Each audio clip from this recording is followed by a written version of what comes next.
Our topic, the House believes that schools should have the right to inspect bags and lockers.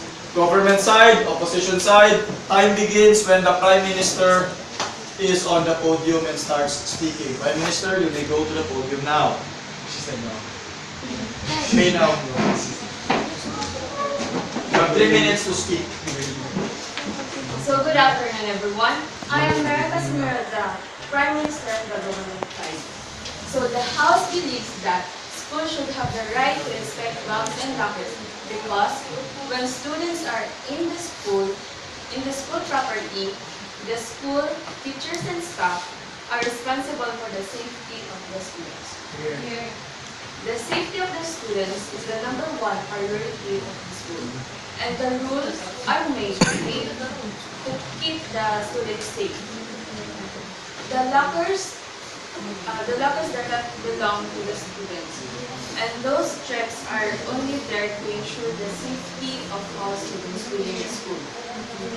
If there are something or bad happen to the student, the name of the school will be affected.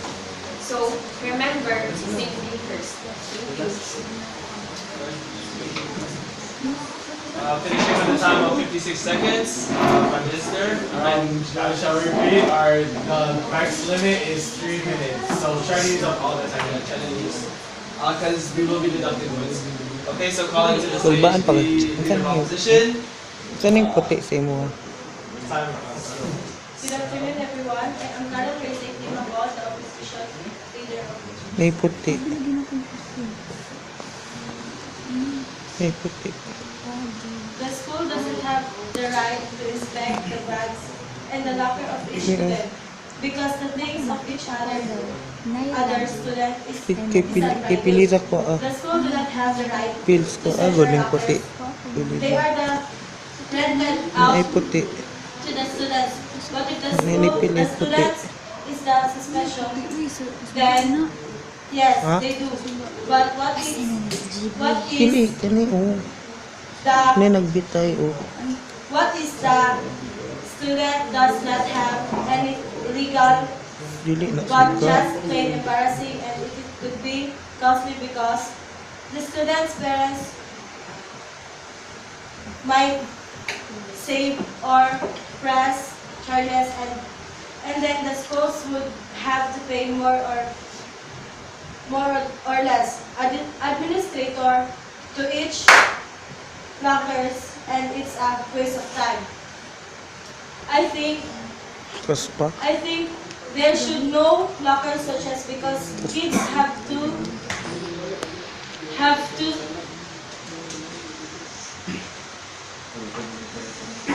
have their own privacy.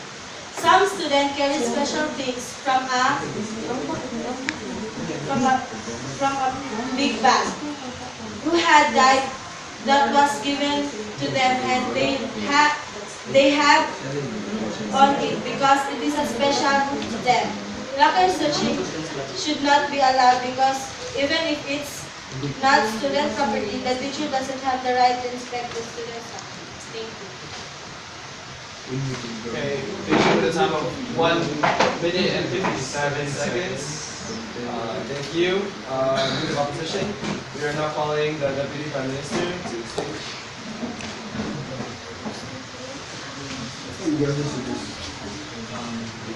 So, good afternoon, everyone. I'm the Deputy Prime Minister of the government side. Yes, it is right that the school should inspect the bags and the lockers of students to secure that they don't bring sharp edges, things or things that are illegal. We have privacy, but we must think of our safetyness, especially for the students in lower years and grades.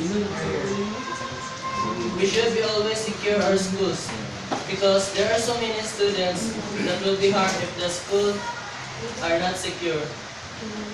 Like what our Prime Minister said, we should always secure our school because the parents of the students in the school trust the school. During school days and school hours, the school have the responsibility of the students. If anything will happen to a student, The faculty and staffs will take all the responsibility because the student is in the territory of the school. Yeah, it is right to have privacy, but what is privacy if we are not safety? So remember, inspect bags before you enter the school. That's all, thank you. Okay, finishing at a time of 1 minute and 0.2 nanoseconds. Okay, is the deputy. Yeah, we strongly advise to try to use all your time. Okay, with that, we're calling to the stage. We called to the stage, apparently not the deputy leader of opposition. Undergo. Good afternoon, everyone. I am Diana Lucilia, Deputy Leader of Opposition.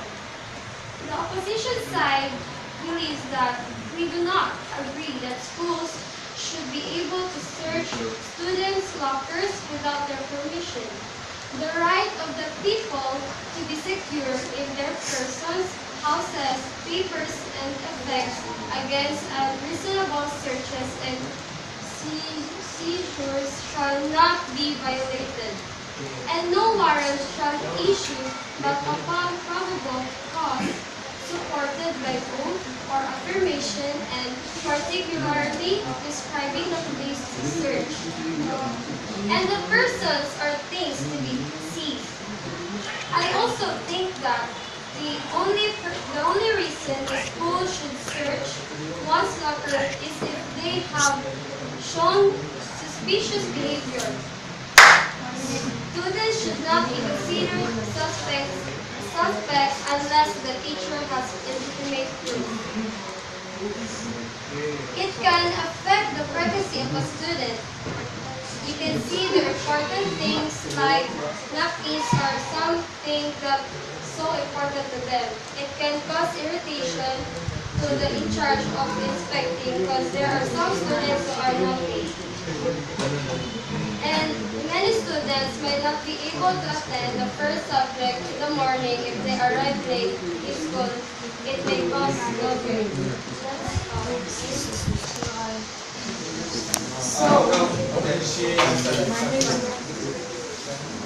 So you're telling us that the school will wait that there is accident happened before they take action?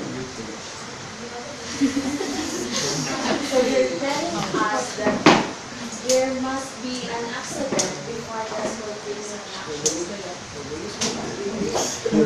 Here.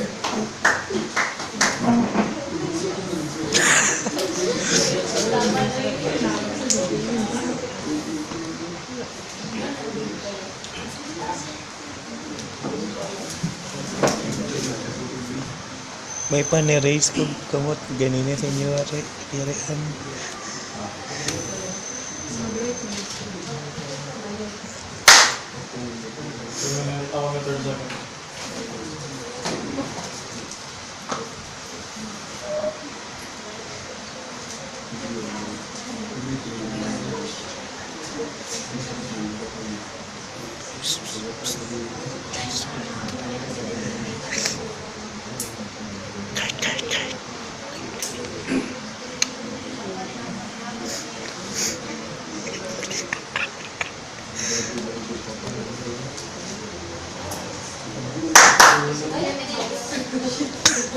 Ten seconds.